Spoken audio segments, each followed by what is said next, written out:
वो यार आप इन्हें के सामान वगैरह लाते हैं तो उसके बारे में दसदा तो यार कहते पता है यार कुंडियाँ शुंडियाँ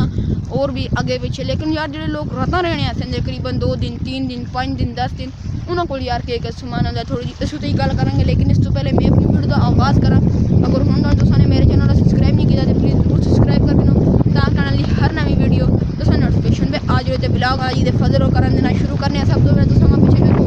पानी के बिल्कुल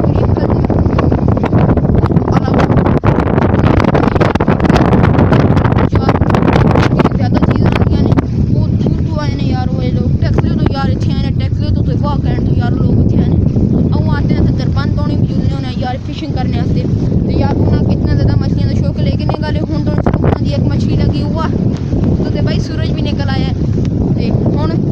अगे जुलने मैं सब तो पहले उन्होंने जो मछलियां वाला है कराड है वह दसागा ये बहुत कराड मछलियां लगे थे मैं अगर घंटी जी बजे दी घंटी नज़र आ रही होती इस घंटी जो मछली कोई फंसती है जी छिकती है पे एक कण कण कर दी फिर आन के उठा लेंगे एक कराड है दूसरा राड है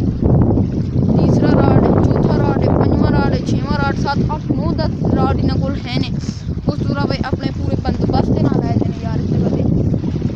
उस तो अलावा वो पाल इन्होंने बिच हिंते बने दा ते बिल्कुल सीधा तीर होंदा लोहा जा उसका मैनू भी ना नहीं आंदा ते वो लगा के उधर कुंडियां रखे थे पानी के पीछे छल बहुत ज़्यादा है हूँ थोड़ी इन्होंने कोई एक मच्छी भी नहीं लगी एक मच्छी लगी